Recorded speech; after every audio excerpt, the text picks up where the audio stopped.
Herkese merhaba, ben Yeşim. Bu videoda sizlere tığ işi renkli bir crop bluz yaptım. Hatta kollarını uzatırsanız, belini de uzatırsınız. Crop olmaz da yazlık uzun kollu bir bluz de olabilir.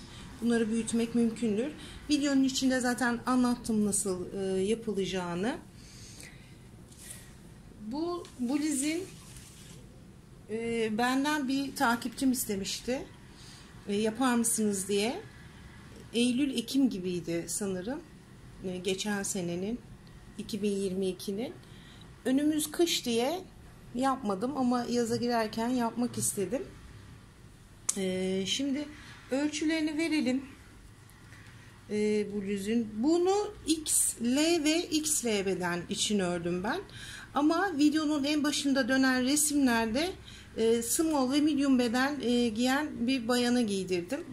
Small ve medium bedende fotoğraflarda gördüğünüz biraz daha bol duruyor. Bol seven arkadaşlar benim ördüğüm gibi yapabilirler. Large ve X large'da bedene oturuyor. Onu söyleyebilirim. Şimdi yaka açıklığı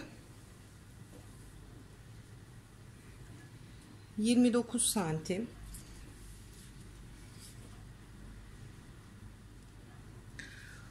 Kol 22 santim.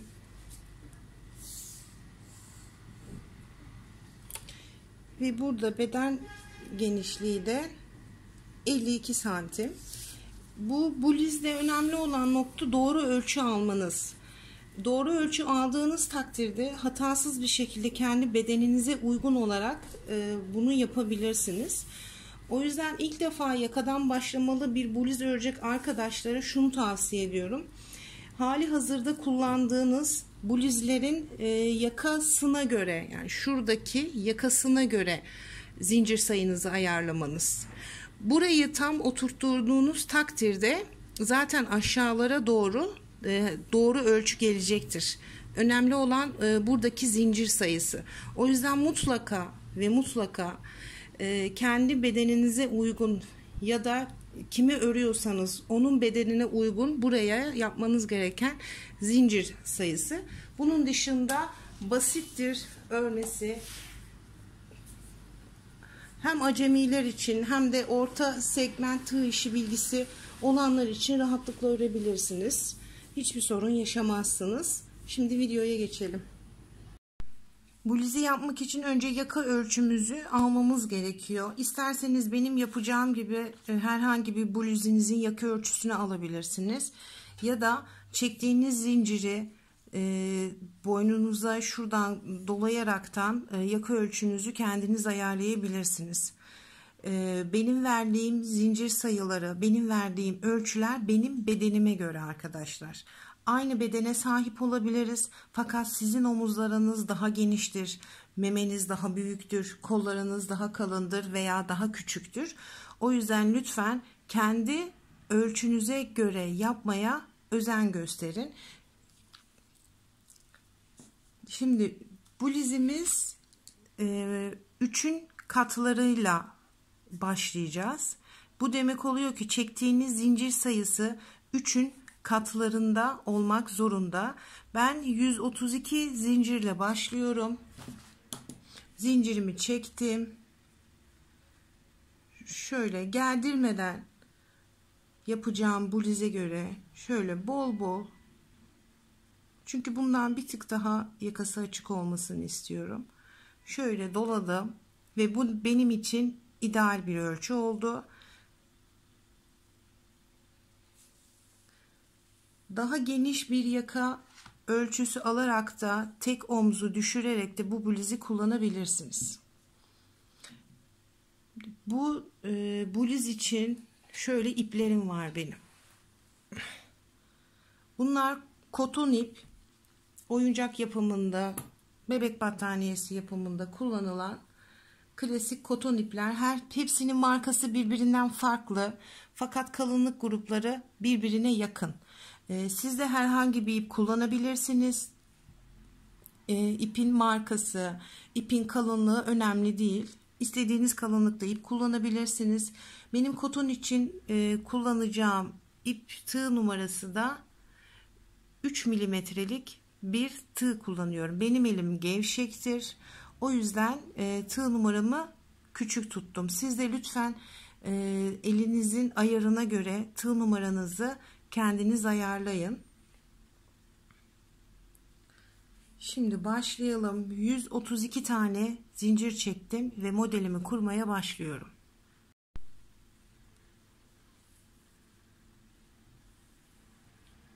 Şöyle düzeltiyorum zinciri.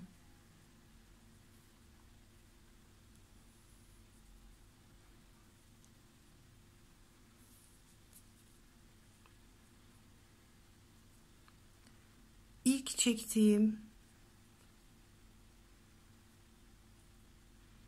çektiğim zincirden tığımı geçirdim. Kaydırma yapıyorum. Bakın şöyle bir yuvarlak bir zincir elde etmiş oldum. Bir zincir çektim. İpimi buraya sabitledim.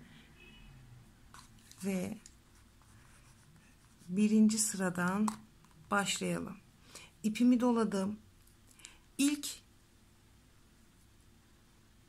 zincirimden, yani kaydırma yaptığım zincirden tığımı geçiriyorum ve tığımdaki bütün ipleri aynı anda boşalttım. Bu tekli trabzan oluyor. İpimi doladım.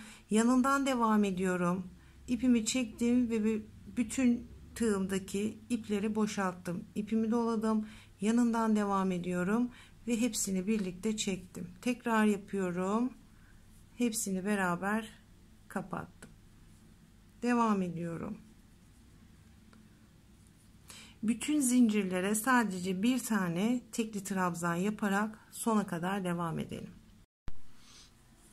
Evet, trabzanlarımızı yaptık. Şimdi bu sırayı kapatacağız. Kapatmadan önce yaptığınız trabzanları sayın. Zincirinize eşit olsun. Bazen yanlış yapabilirsiniz. O yüzden ben saydım. Benimki normal. Şimdi ilk başta yaptığım trabzanımdan tığımı geçiriyorum. İpimi çektim ve kaydırdım. Bir zincir. Bu ipleri biraz uzun keselim. Daha sonra bunları arkadan dikmek veya gizlemek uzunlarda daha kolay oluyor. Bakın. Şimdi ikinci sıradan devam ediyoruz. Bu sırada sık iğne yaparak devam edeceğiz.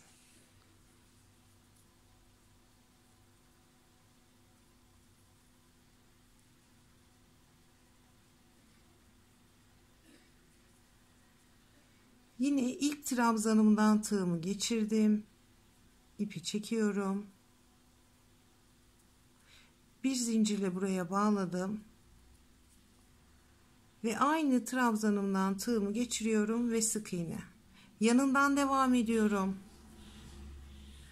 Bütün ilmeklere sadece bir tane sık iğne yaparak bu sırayı kapatacağız arkadaşlar.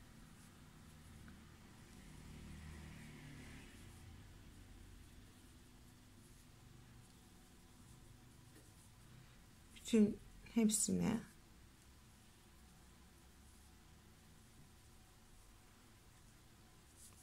bir tane sık iğne yapalım. Bu sıramızı da bitirelim.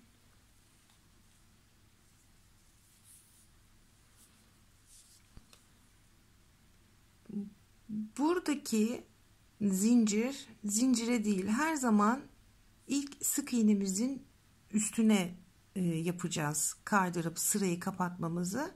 O yüzden zincire değil, ilk sık iğnemin üstünden tığımı geçirdim, ipimi kaydırdım, bir zincir çekiyoruz ve bu sırayı da kapatıyoruz.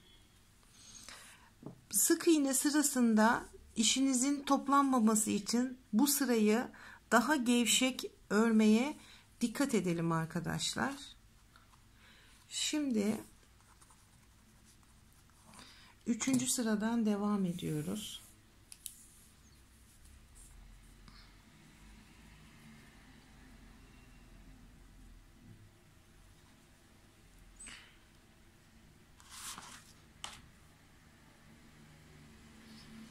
Yine İlk kaydırma yaptığım sık iğneden tığımı geçirdim.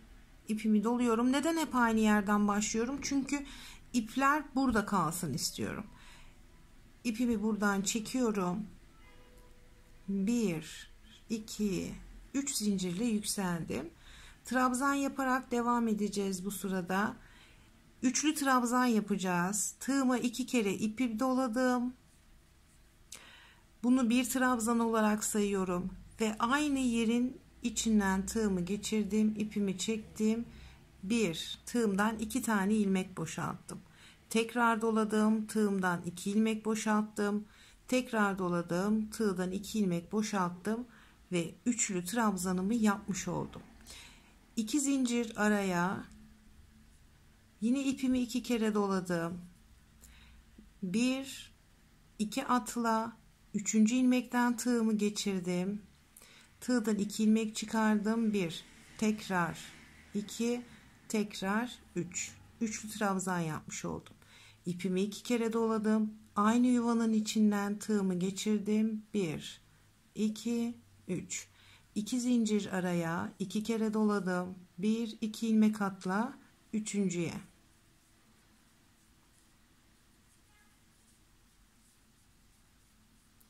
2 zincir araya 1 2 atla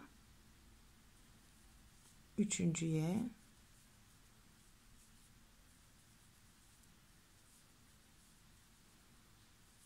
sıra sonuna kadar devam edelim. Sıra sonuna kadar geldik. Bakın sıra sonunda da yine trabzanlarımı yaptıktan sonra atlamam gereken 2 tane ilmek var ve burada trabzana geçiş yapıyorum. O yüzden orta sıralardaki gibi bu en sondaki sırada da sıralamanın değişmemesi gerekiyor. Trabzanımı yaptım, 2 zincir çektim. 1 2 en baştaki trabzanımın 1 2 3. zincirinden tığımı geçirdim. Kaydırma yapıyorum. 1 zincir, sırayı kapatıyoruz.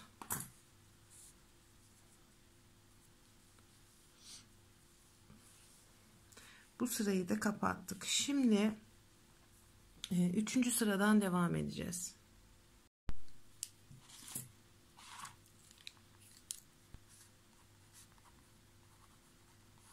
Dördüncü sıradayız.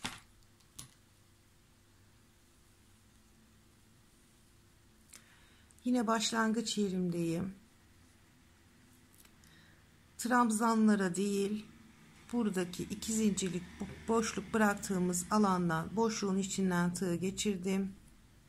İpimi buradan çektim. 1 2 3 tane zincir çekiyorum. İpimi 3 çektik. 4 5 tane zincir çektim. İpimi doladım. Aynı boşluğun içinden tığımı geçiriyorum.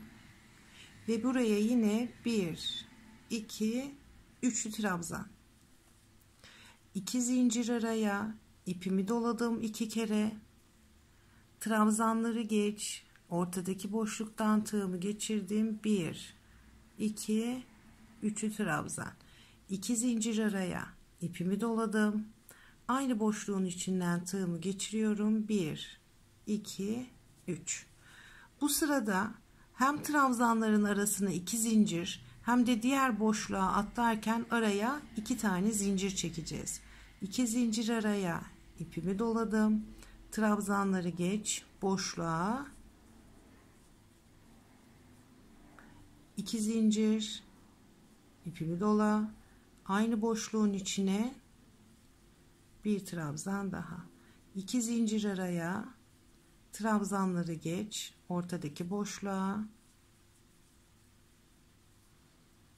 2 zincir, ipimi doladım ve aynı boşluğun içine trabzan yapıyorum. Bu şekilde sona kadar devam edelim. Sıra sonuna kadar geldik.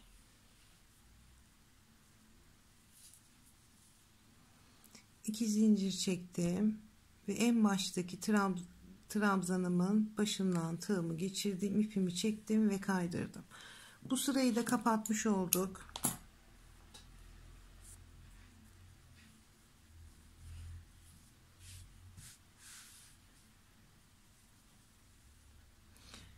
Şimdi diğer sıradan devam edelim.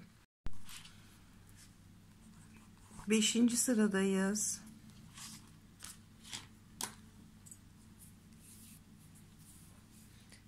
Sıra numaralarını veriyorum. Siz de bana soru sormak istediğinizde veya bir şeylerin hatalı gittiğini düşündüğünüzde lütfen sıra numarası vererek soru sorarsanız daha doğru cevap verebilirim size. Şimdi boşluktan başlıyorum. Bu sırada her boşluğa 2 tane sık iğne yaparak devam edeceğiz. Sık iğnelerinizi bu sırada gevşek yapın. Gevşek yapamıyorsanız tığ numaranızı değiştirin. Daha büyük bir tığ numarasına geçin. Bu sıra için söylüyorum sana. Daha sonraki sıralarda yine normal tığınızla geçiş yapabilirsiniz. Şimdi boşluktan tığımı geçirdim. İpimi çektim. Bir zincirle bağladım buraya. Ve yine aynı boşluğun içine 2 tane sık iğne. 1 2. Trabzanı geç. Ortadaki boşluğa 1 2. Trabzanı geç ortadaki boşluğa 1 2. Trabzanı geç boşluğa 2.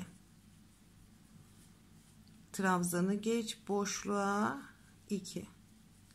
Trabzanı geç boşluğa. Sona kadar devam edelim. Sıra sonuna kadar geldik. İlk sık iğnemden tığ geçirdim, kaydırma yaptım. Bu sırayı da kapatalım. Şimdi diğer sıradan devam edelim. 6. sıradan devam ediyoruz.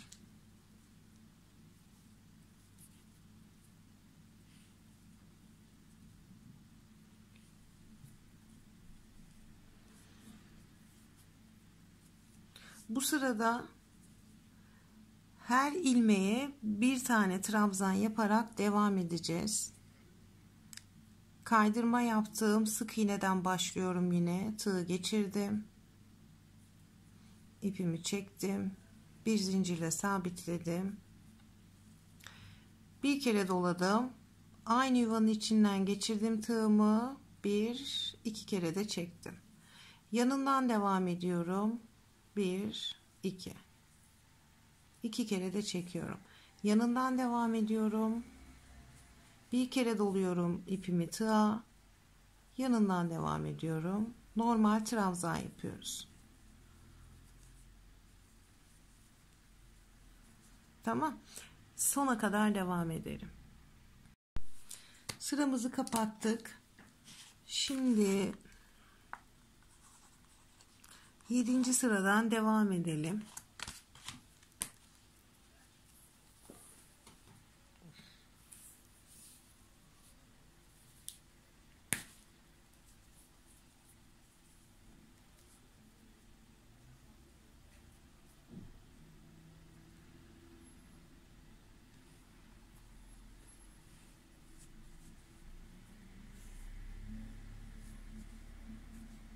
İlk trabzanımdan tığımı geçiriyorum. İpimi çektim. 2 zincir çekiyorum. Burada fıstık yaparak devam edeceğiz ya da badem ya da puf, adını her ne koyarsanız. 2 zincir çektim. Tığımı gevşettim. İpimi doladım. Aynı yuvanın içinden geçirdim. Bir ip aldım, çektim. Tekrar doladım. Aynı yerden geçirdim. Bir ip aldım, çektim. Tekrar doladım. Aynı yerden geçirdim. Bir ip aldım, çektim. Tekrar ediyorum. Buradaki pufun ne kadar kalınlıkta ve ne kadar kabarık olmasını istiyorsanız o kadar kez tekrar dolaması yapmanız gerekiyor. Tekrar doladım. Tekrar doladım. Ve bir ip aldım. Hepsini beraber kapattım. 2 zincir. İpimi doladım. Bir trabzan atla, yanındakinden devam ediyorum. Yine puf 1. Uzun uzun çekiyorum ipleri ve parmağımla buradan tutuyorum ki ipleri hepsi eşit olsun. Eşit uzunlukta olsun. 1. Tekrar 2 3 4 5 6. Hepsini beraber kapattım. 2 zincir, ipimi doladım. Bir atla, yanındakinden devam et. 1 2 3 4 5 6. 2 zincir, bir atla, yanındakinden. 2 3 4 5 6. Hepsini beraber kapattım. Sıramızın sonuna kadar devam edelim.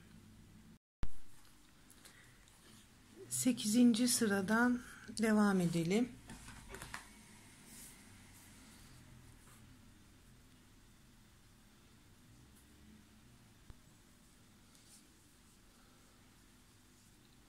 Başlangıç yerimdeyim yine.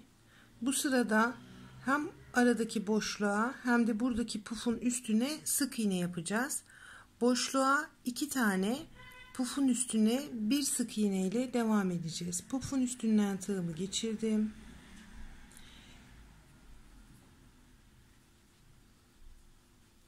İpimi buradan çekiyorum. Bir zincirle sabitledim ve aynı yerin içinden tığımı geçirip bir tane sık iğne. Boşluğa geldim. Boşluğa 2 tane. 1 2. Pufa 1, boşluğa 2. 1 2. Pufa 1, boşluğa 2. Bu şekilde sona kadar devam edelim. 9. sıradan devam ediyoruz.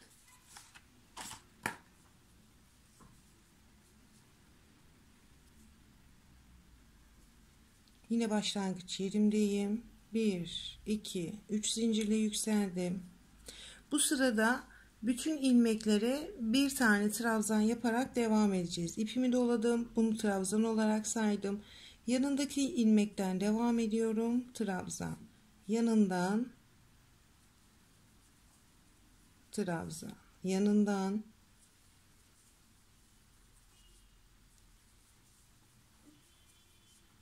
sıra boyunca trabzan yaparak sona kadar gelelim. 10. sıradayız.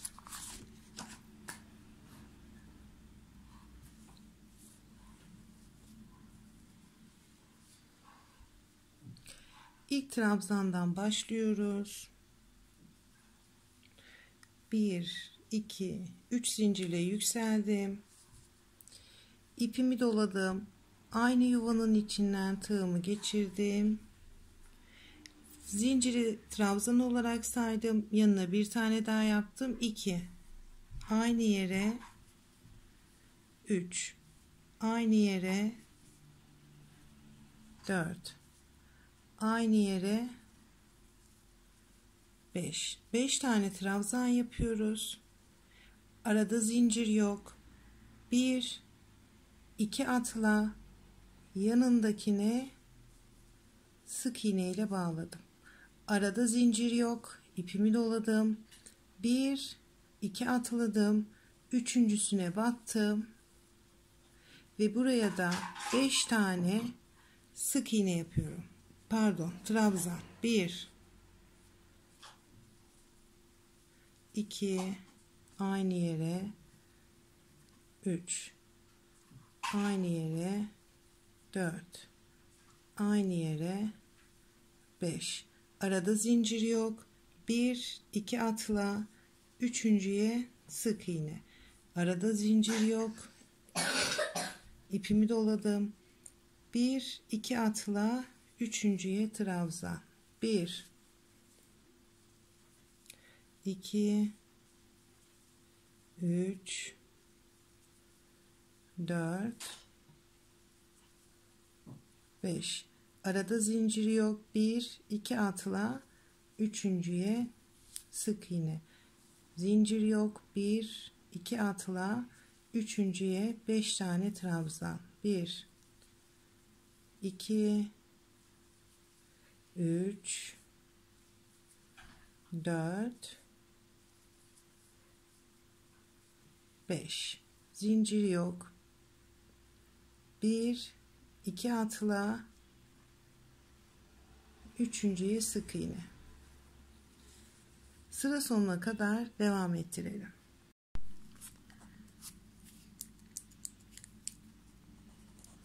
On birinci sıradan devam edelim.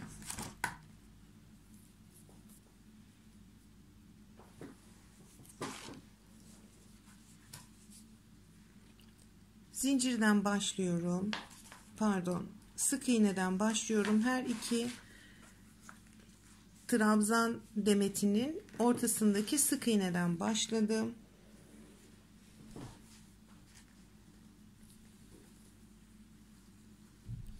İpimi çekiyorum. 1 2 3 zincirle yükseldim.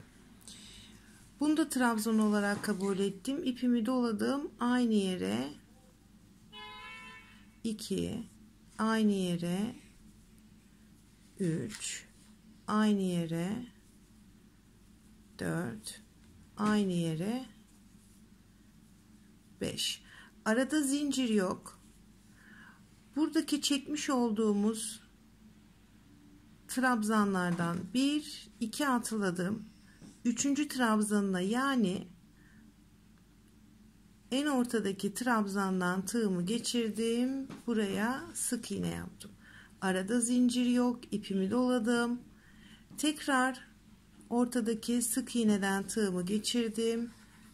1 aynı yere, 2 aynı yere, 3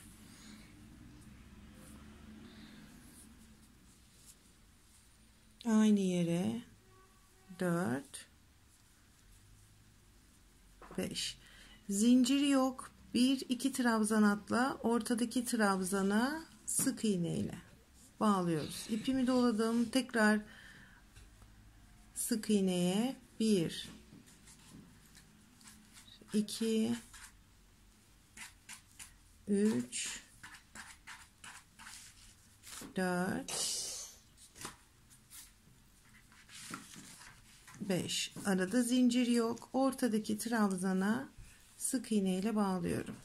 Sıra sonuna kadar devam edelim. Sıra sonuna kadar geldim. Sık iğnemi yaptım ve burada ilk çekmiş olduğum zincirin başından tığımı geçiriyorum. İpimi buradan çektim, kapattım. Bir zincir ve bu sırayı da bitirmiş oldum. Şimdi bu bluzu yaparken sıralamanın bu iki sırada değiştiğini düşünüyorsanız, yani şu kapanışa geldiğinizde hem alt sırada hem üst sırada burada eksik trabzanlarınız kaldıysa veya fazla trabzanlarınız olur ya, hata yapmış olabilirsiniz. Lütfen sökmeden önce bana Instagram'dan fotoğrafını gönderin. Sökülüp sökülmeyeceğine birlikte karar verebiliriz. Çünkü bazen sökmeden de düzeltebiliyoruz. Bazı hatalar çok da modeli bozacak cinsten olmayabilir. Özellikle bu bluz için. Sökmeden de her şekilde düzeltilebilir. Evet, bunu da söyledikten sonra diğer sıraya geçiş yapabiliriz. 12. sıradan devam edelim. İpimi doladım. Burası başlangıç ilim. Hemen yanındaki sık iğneden tığımı geçirdim. İpimi çektim. Buraya bir tane trabzan yaptım. İpimi doladım. Yanındaki trabzandan geçiriyorum. Buraya bir tane tekli trabzan. Ve yanından devam ederek 3 tane sık iğne yapacağım buraya. 1 2 3. Buradaki trabzana bir tane tekli trabzan. İpimi doladım. Sık iğnenin başına ikili trabzan. İpimi doladım. Hemen sık iğneyi yaptım. Hemen yanındaki trabzana bir tane tekli trabzan. Daha sonra 3 tane sık iğne. 1 2 3. 3 tane sık iğneden sonra ipimi doladım. En sonundaki trabzanın başına bir tane tekli trabzan. İpimi doladım. Ortadaki sık iğneye bir tane ikili trabzan. İpimi doladım. Hemen yanındaki trabzanın başına bir tane tekli trabzan. Daha sonra tekrar 1 2 3 sık iğne, bir tekli trabzan, ortadaki sık iğneye bir tane ikili trabzan, yanındaki trabzana bir tane tekli trabzan, 3 sık iğne,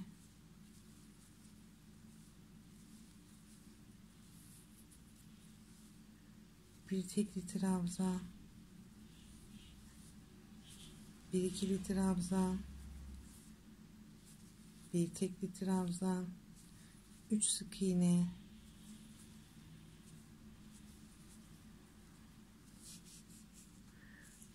burayı düzlemiş olduk. Sıra sonuna kadar devam edelim. 13. sıradan devam edelim.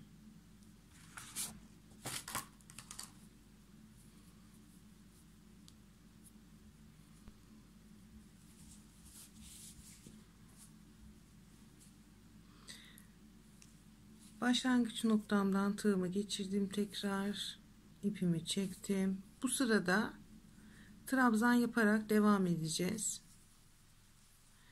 1 2 3 zincirle yükseldim. İpimi doladım. Hemen yanından devam ediyorum. Bir tane trabzan. Yanından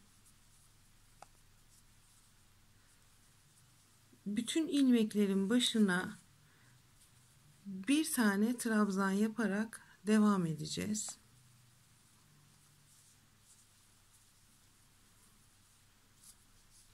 Sona kadar devam edelim. Tekrar sıralarına geçtik.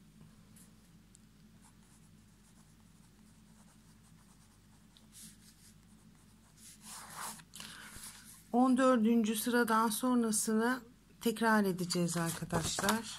14. sıra dahil. Şimdi biz sizinle buraya kadar ördük.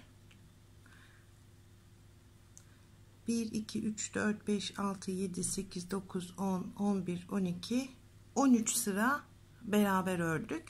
13 sıradan sonra 1 2 3 4 5 sıra tekrar ettik.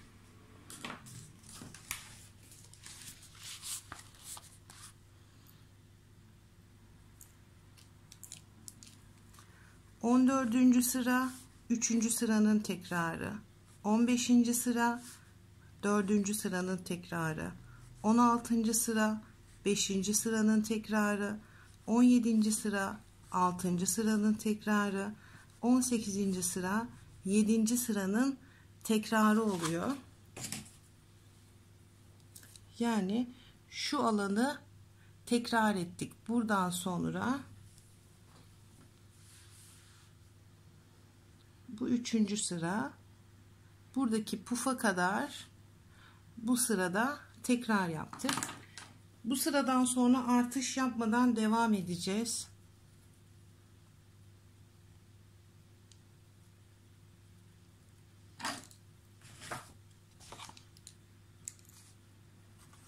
On 19. sıradayız.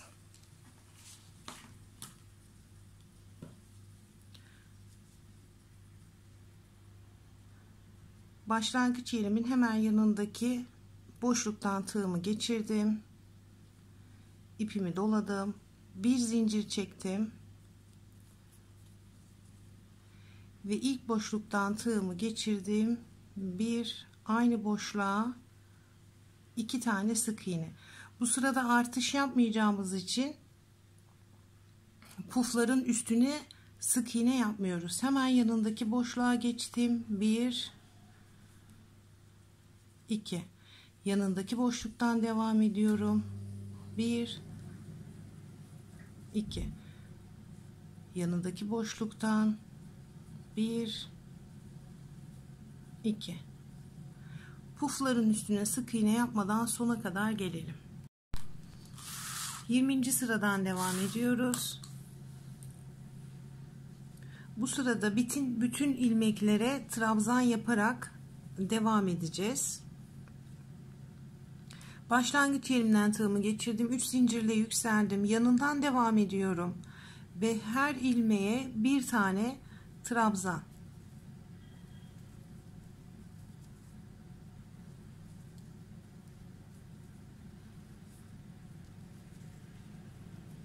Sona kadar devam edelim. 21. sıradan devam edelim.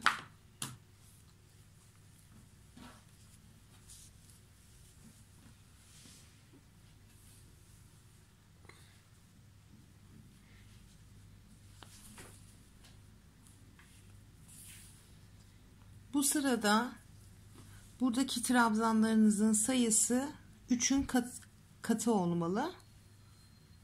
O yüzden sayın. 3'ün katı değilse onu sonda 1-2 trabzan ekleyebilirsiniz. 1 2 3 zincirle yükseldim. 3 zinciri trabzan olarak sayıyorum. Araya bir zincir, ipimi doladım. Aynı yuvanın içinden tığımı geçiriyorum. Bir tane trabzan yaptım. İpimi doladım. 1 2 atladım. Üçüncüden batıyorum. Bir trabzan. Bir zincir. Aynı yere tekrar trabzan. İpimi doladım. Arada zincir yok. 1 2 atladım. Üçüncüye batıyorum. Bir trabzan, bir zincir. Aynı yere bir trabzan daha. Sona kadar bu şekilde devam edelim. 22. sıradan devam ediyoruz.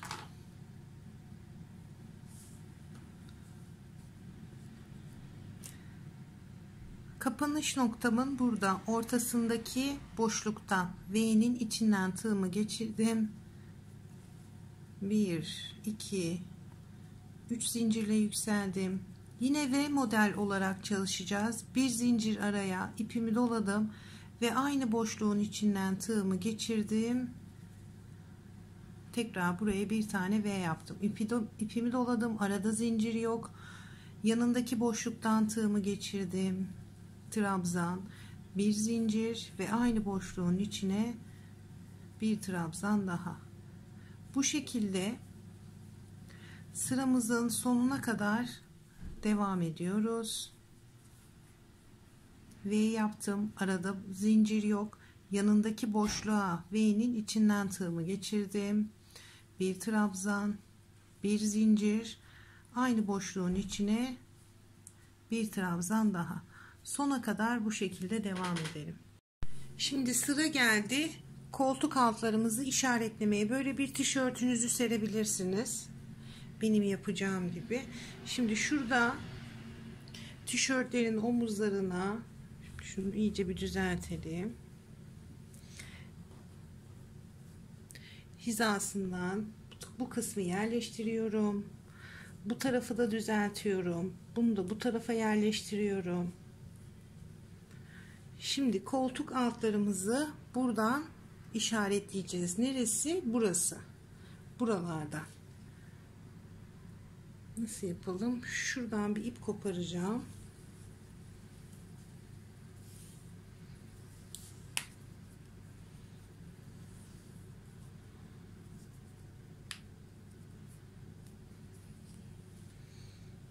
Şu hiza. Bunun arasından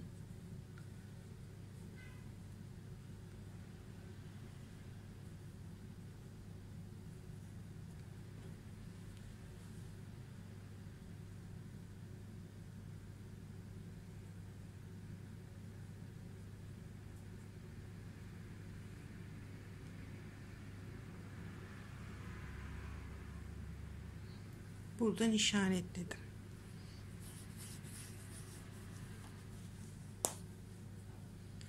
Sıra geldi bu tarafına. Bu tarafından da yine aynı yerden her ikisine birden işaretimi takıyorum.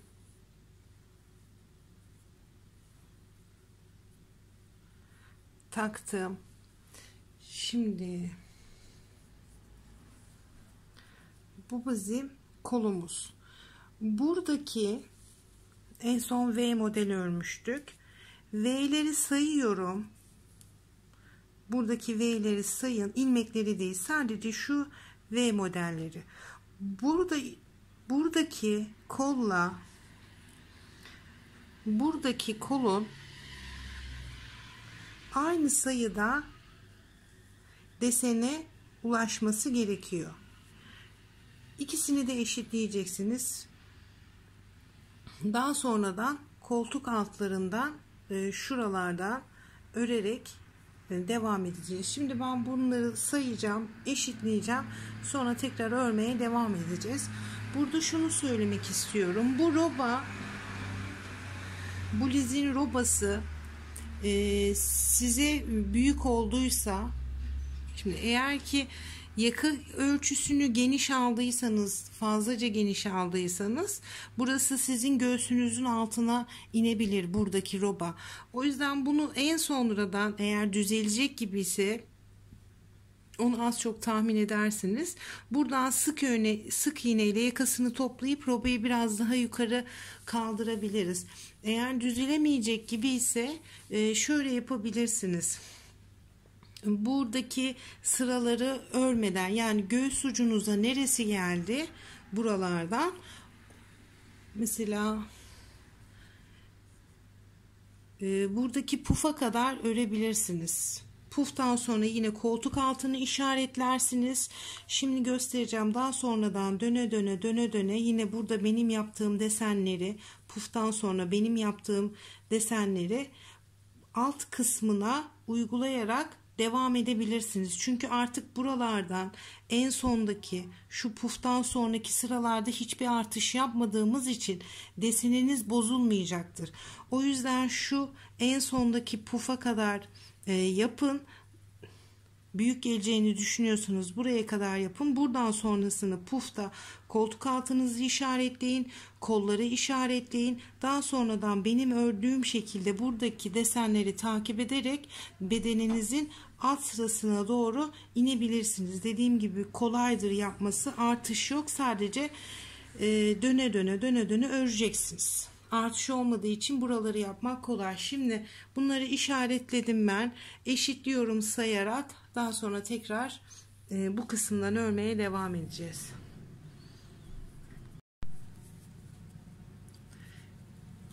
İşaretledik koltuk altlarımızı.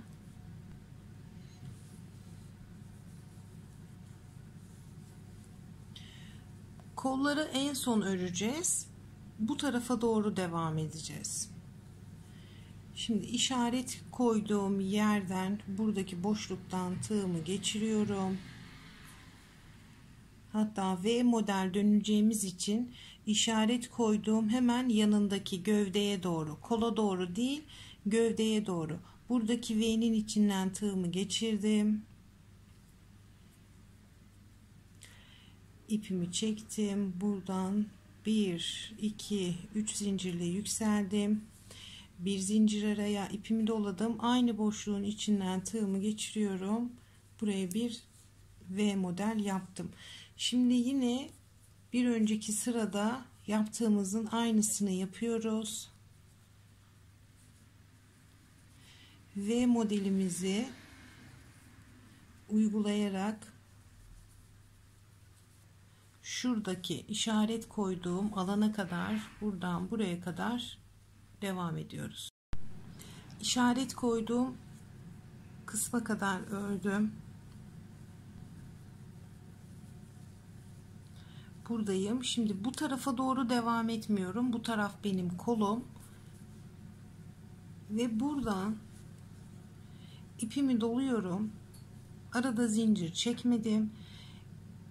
Burada eğer ki gövdesinin dar olacağını düşünüyorsanız, daha bol bir bluz yapmak istiyorsanız bu araya zincir çekebilirsiniz. Bu araya çektiğiniz zincirin katının 3 olması lazım. 3'ün katlarında zincir çekebilirsiniz. Şimdi ben araya zincir çekmeden bakayım. Evet, araya zincir çekmeden devam edeceğim. Şöyle zincir çekeceksiniz. Çekmek isteyenler için söylüyorum. 3'ün katlarıyla olacak. 1 2 3 4 5 6 ipimizi dolayacağız ve hemen kola doğru değil, bu tarafa doğru örmeye devam edeceğiz.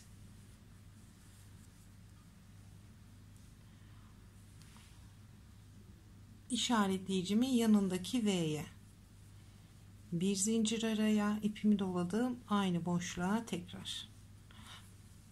Bu şekilde bluzun gövdesini de daha geniş yapabilirsiniz. Ne yapalım? Hatta vazgeçtim. Ben de çekeyim. Daha rahat kullanım alanı olacaktır. İpimi doladım. Bir zincir araya, aynı boşluğa tekrar. İpimi doladım. Yanından devam ediyorum. V modeli yaparak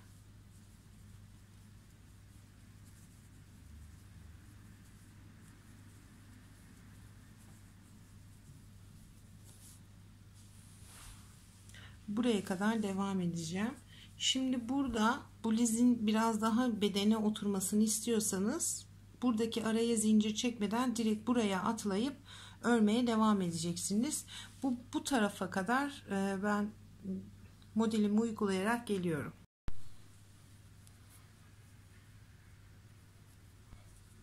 Başlangıç yerime kadar geldim.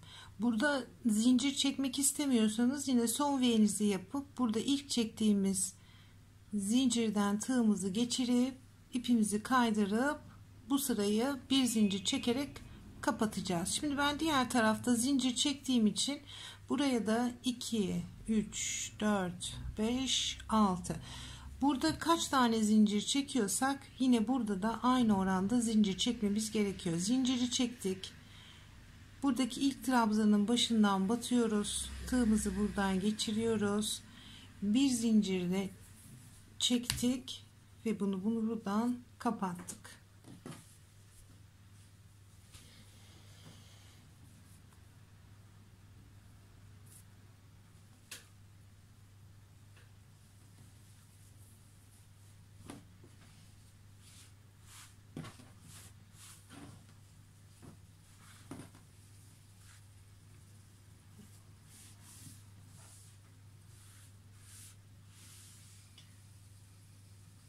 Şimdi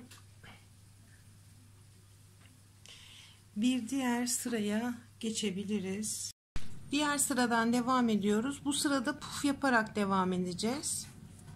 Yani burada yaptığımız gibi burada da puf yapacağız. İpimi doladım. V'nin içindeki boşluktan tığımı geçiriyorum. 2 tane ilmek çıkarttım. Devam ediyorum şimdi. 2 3 4 5, hepsini beraber kapattım. 2 zincir, ipimi doladım. Yine buradaki boşluğa 1 2, 3, 4, 5. Hepsini beraber kapattım. Puf yapmayı öğrendik. Bütün V'lerin arasına arada 2 zincir çekerek puflarımızı yapalım.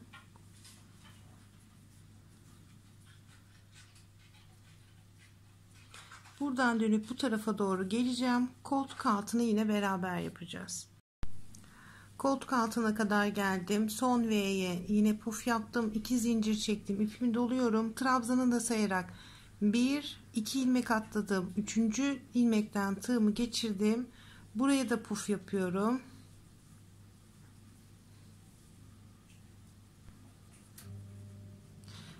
İki zincir, 1, 2 ilmek atladım. Yine 3. ilmeğe puf yapıyorum.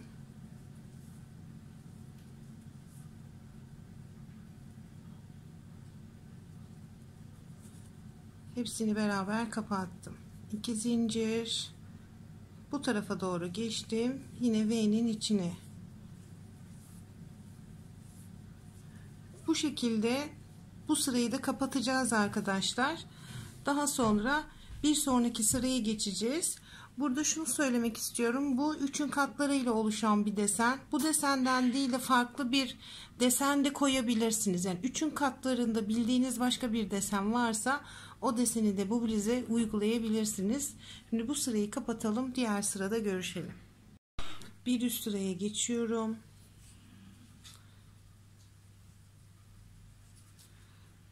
Her iki pufun boşluğundan tığımı geçirdim. İpimi buradan çektim. 1, 2, 3 zincirle yükseldim.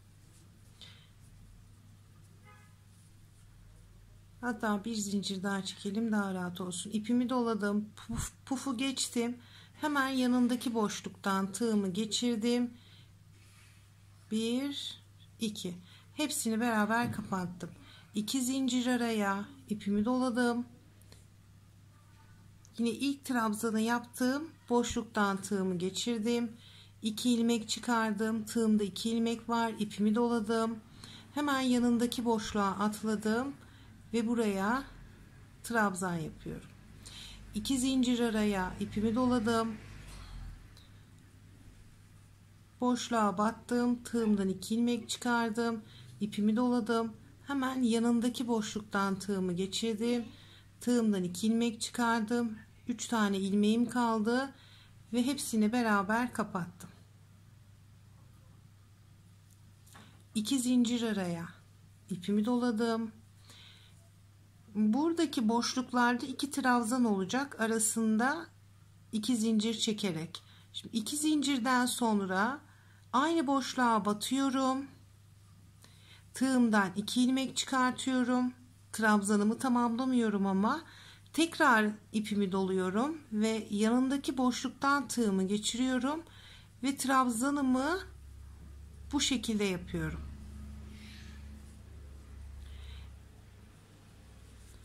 İki zincir araya ipimi doladım.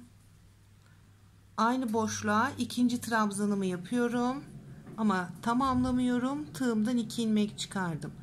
Tekrar tığımı ilmek aldım. Yanındaki boşluktan tığımı geçirdim ve 2 kere de tığdaki ilmekleri boşalttım. 2 zincir araya ipimi doladım. Boşluktan tığımı geçirdim. Tığdan 2 ilmek çıkardım. İpimi doladım. Pufun hemen yanındaki boşluktan tığımı geçiriyorum ve trabzanımı burada tamamlıyorum. Burada hem ters V oluyor. Bakın şuradan şöyle çevirdiğimde burada da V oluyor. Ters V. Şöyle çevirdiğimde burada da düz V oluyor. Şimdi bu şekilde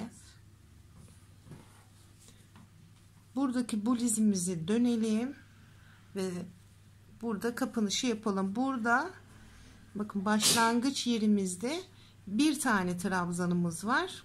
Buradaki ilmeği yaparken burayı tamamlayarak kapatalım sırayı. Bir diğer sıraya yükseldik. Bu sırada V'lerin içine değil, bu her iki trabzanı, yani şuradaki pufun üstündeki şuradaki boşluğa yapacağız trabzanlarımızı.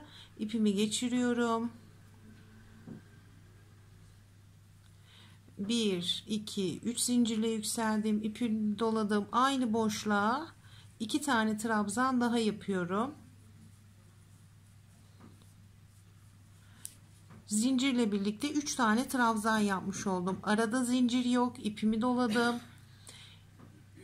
Buradaki V'yi geçiyorum, yani 2 zincirlik boşluğu geçip hemen buradaki boşluktan tığımı geçiriyorum ve aynı yere 3 tane trabzan.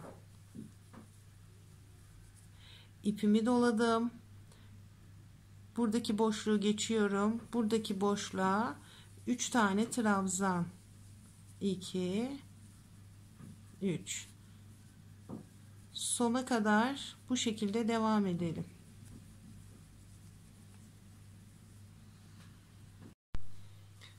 Diğer sıraya geçiş yaptım. İpimi doluyorum. Her üçlü grup trabzanın arasındaki boşluktan tığımı geçirdim. İpimi çektim. 2 zincir. Yine puf yaparak devam edelim.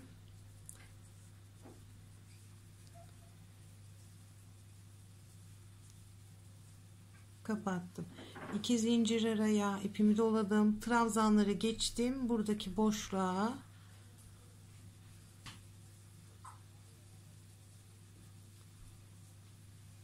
kapattım. 2 zincir araya. Bu şekilde sona kadar devam edelim.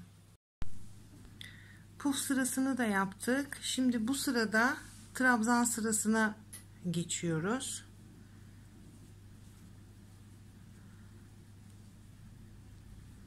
Buradaki başlangıç yerimden yine tığımı geçirdim.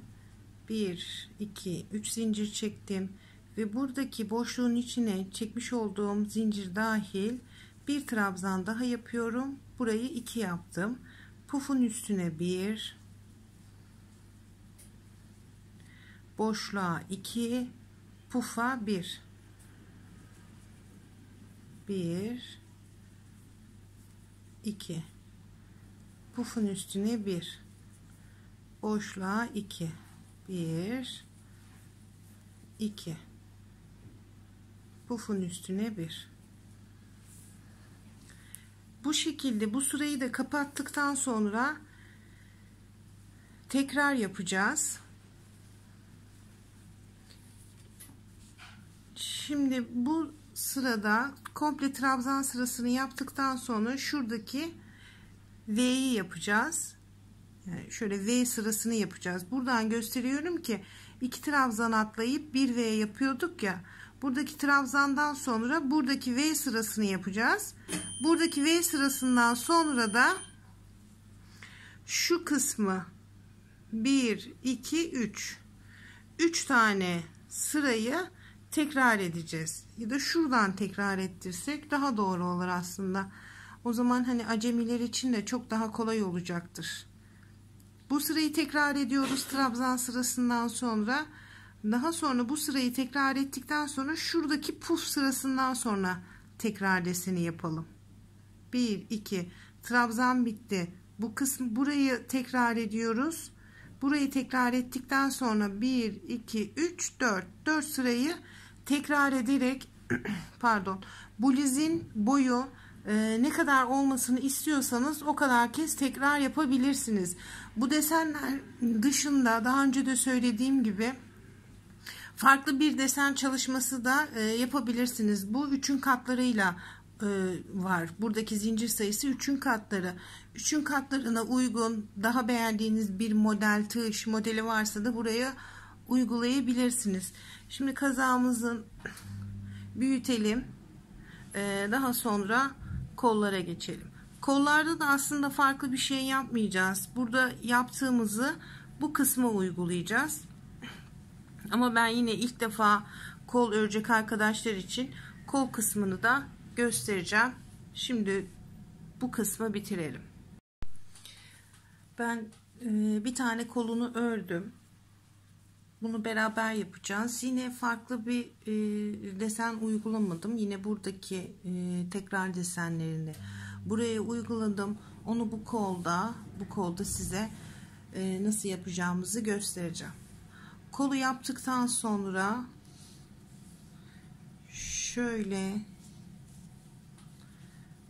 şöyle kenar geçtim kola. Hatta bunu bluzun alt kısmında da uyguladım.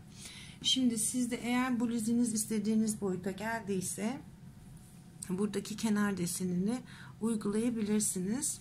Ben puf sırasından sonra bir sıra trabzan ördüm. Daha sonra bluzumun buradaki ne diyelim buna? Bunun adı vardı da unuttum şimdi. Top mu? Topçuk mu? Şu an sallıyorum. İşte bu deseni yapacağım. Bazen böyle aklımdan gidiyor. Ne söyleyeceğimi de bilemiyorum. Bir sıra trabzan ördüm. Daha sonra bluzumun kapanışını yapacağım. Kenar oyasını geçeceğim renkle bir sıra tekli trabzan ördüm. Tekli trabzan neydi? Burada bizim ilk başlangıç sıramızdı tekli trabzan. O şekilde yapalım. Tekli trabzan örelim. Bu rengi çok sevdiğim için bu sarının güneş sarısı bu. Daha yoğun olmasını istediğim için tekli trabzan geçtim. Sadece zevkimden tekli trabzan geçtim. Şimdi size buradan nasıl olduğunu göstereceğim. Nasıl yaptığımızı. Tığ işini bilenler daha önce hatta bu battaniyelerde çok kullanılıyor bu desen. Onu biliyorlardır. Şimdi herhangi bir yerinden başlayabiliriz. İpimi buradan bağlıyorum. Şöyle yakınlaştıracağım. 1 2 3 4 5 6 zincir çektim. 1 2 zincir atladım, ipimi doladım ve 3. zincirimden tığımı geçiriyorum. Buraya trabzan. 1 aynı boşluğa, 2 aynı boşluğa, 3 aynı boşluğa, 4 tane trabzan yaptım. İlk yapmış olduğum şurada zincirimiz var. En başından batıyorum. İpimi buradan çektim. Kaydırma yapıyorum. Daha sonra bu ipi çekiyorum. Burayı iyice sıkıştırıyorum. Çektim. Şöyle hafif ilmeğimi gevşetiyorum. Döndürdüm. Trabzanlarımın çıkış yuvasından değil, onun hemen yanındaki, bakın şöyle, buradan değil, buradan tığımı geçirdim, ipimi çektim, tekrar kaydırdım ve sonra bunu tekrar çektim. Bu iyicene top gibi oldu. 2 zincir, 1 2 atla, üçüncüden geçiriyorum ve tekrar kaydırma. 1 2 3 4 5 6 1 2 tane atladım, ipimi doladım, 3. zincirden tığımı geçiriyorum. 1 aynı yere, 2 aynı yere, 3 aynı yere, 4 en baştaki trabzanımdan tığımı geçirdim, ilmeğimi buradan çekip kaydırdım. Bunu sıkmayı unutmayın. Sıktım, çektim bu ipi, hafif bunu gevşettim, döndüm,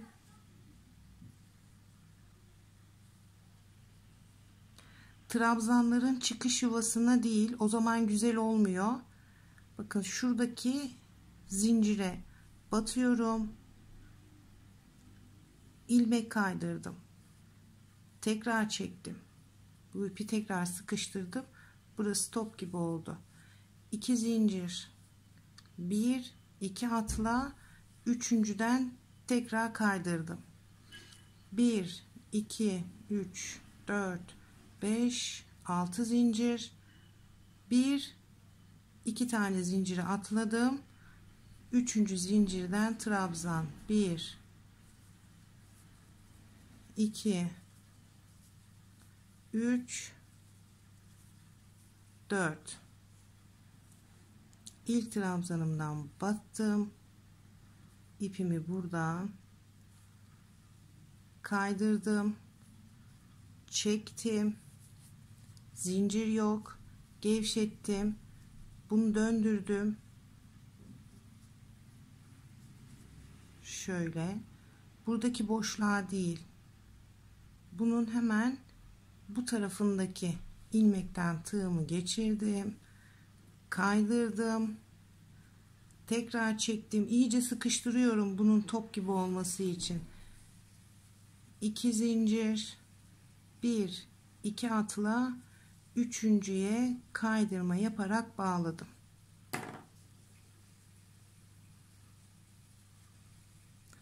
Bu şekilde bu sırayı dönüyoruz ve bu dizimiz bitiyor.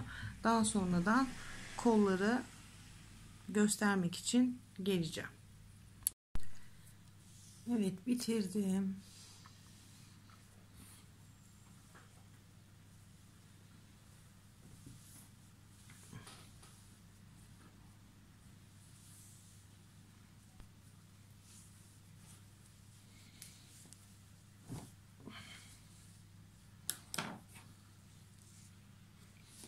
Şimdi gelelim koluna.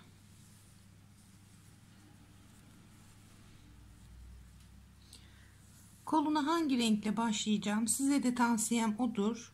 Buradaki çekmiş olduğum yani gövde ile ön gövde ile arka gövdeyi birbirine bağladığım renkle başlayacağım. Böylelikle kolda bir bütünlük olmuş olacak. Yani buradaki renk sıralamasını burada da devam ettireceğim.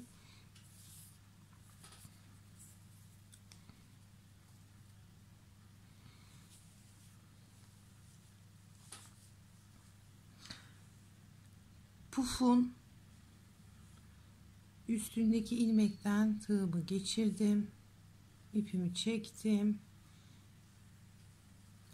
V modelle devam edeceğiz. Çünkü burada V model yaptık. Burada da V model yapacağız. 1 2 3 4 zincirle yükseldim. İpimi doladım. Aynı boşluğa tığımı geçirdim. Bir trabzan.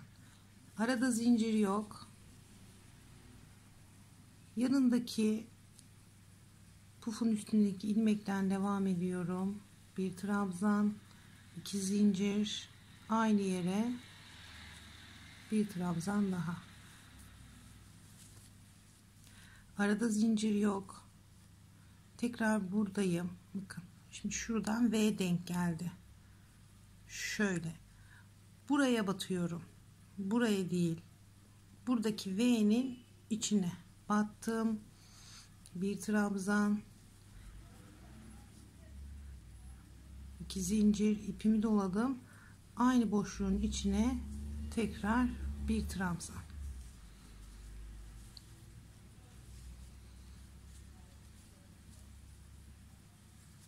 İpimi doladım.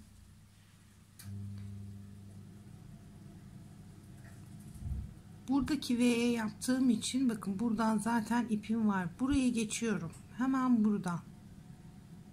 Yanındaki V'den devam ediyorum. Bir trabzan, 2 zincir, aynı yere bir trabzan daha.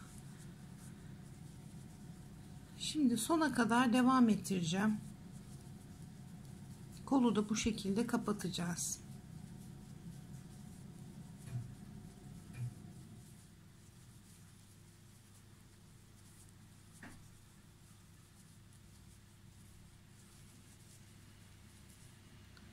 V'lerin arasına 2 zincir çekmiyorduk değil mi? Unuttum onu, gördünüz mü? Hata oluyor.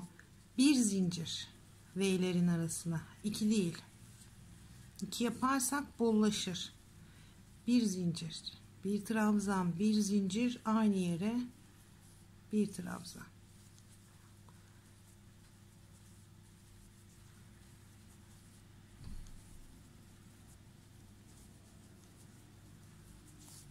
Bu şekilde sona kadar geleceğim.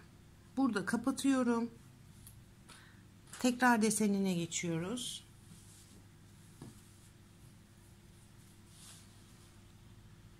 V'leri şöyle göstereceğim. Yaptık. Puf yapıyoruz. Puftan sonra trabzan sırasını örüyoruz. Trabzan sırasını zaten yapmıştık. Şurada.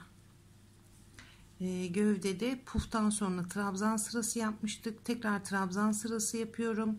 Ondan sonra trabzan sırasını yaptım. Ve buraya tekli trabzan yapıp buradaki kenarını işlemeye başlıyorum. Daha sonra da kol bitiyor. Bu benim kolumun kendi zevkime göre uzunluk ölçüsü. Siz daha uzun bir kol istiyorsunuz. Tabi bunu bileğe kadar da büyütebilirsiniz. Daha uzun bir kol istiyorsanız tıpkı gövdede yaptığımız gibi, gövdeyi nasıl ki döne döne tekrar yaptık sürekli, kolda da aynı şekilde döne döne tekrar yapacaksınız.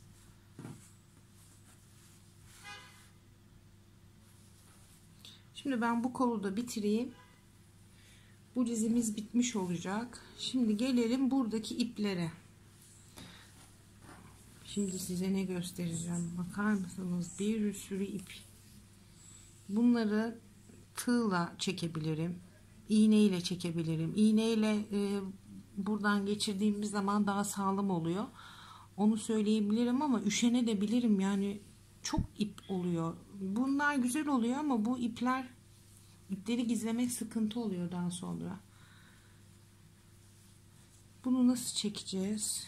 Şimdi size tığla göstereyim.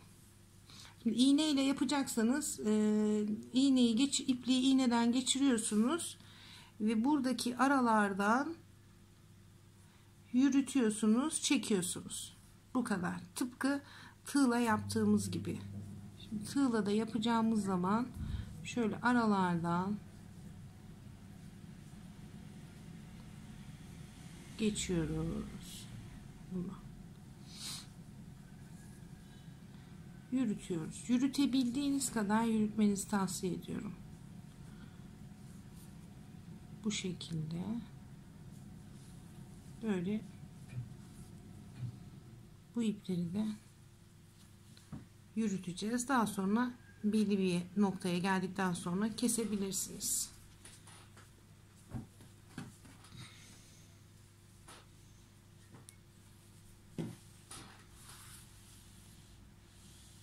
Evet. Şimdi bu kolu da bitirelim.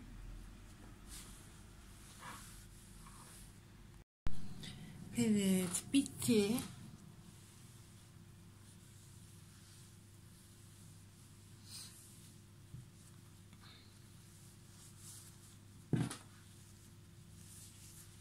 Şöyle koltuk altını da göstereyim size.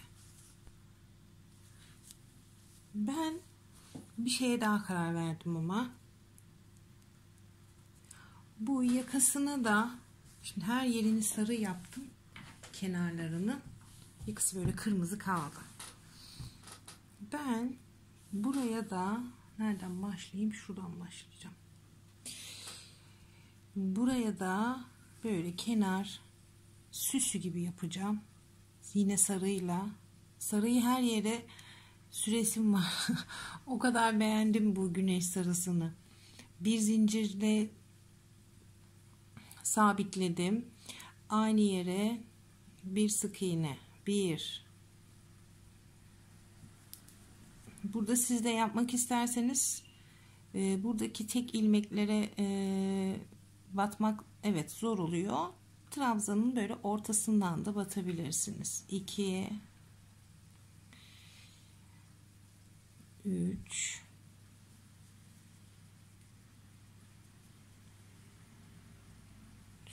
4 5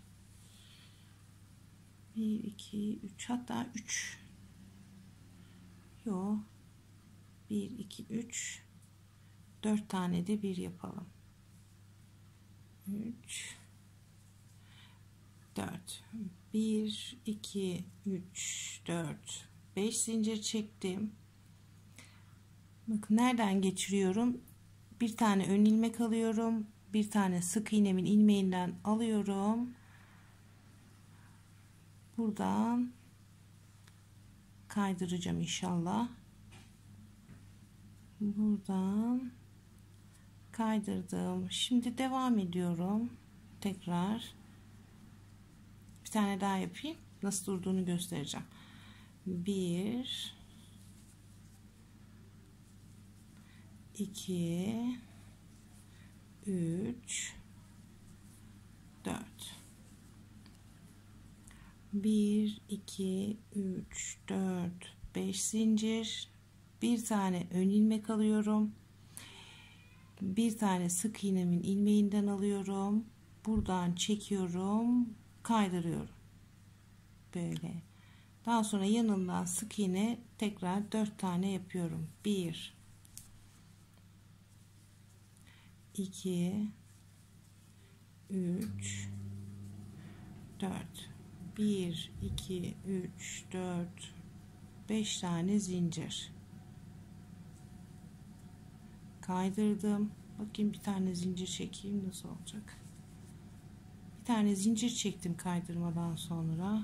1 2 3 4.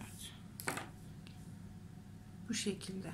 Bir şey fark etmedi. Zincir çeksem de çekmesem de görünümü aynı. Evet, yakasını da bu şekilde döneceğim ve bluzum bitmiş olacak. Bluzun son hali bu şekilde. Yakasını dediğim gibi yaptım.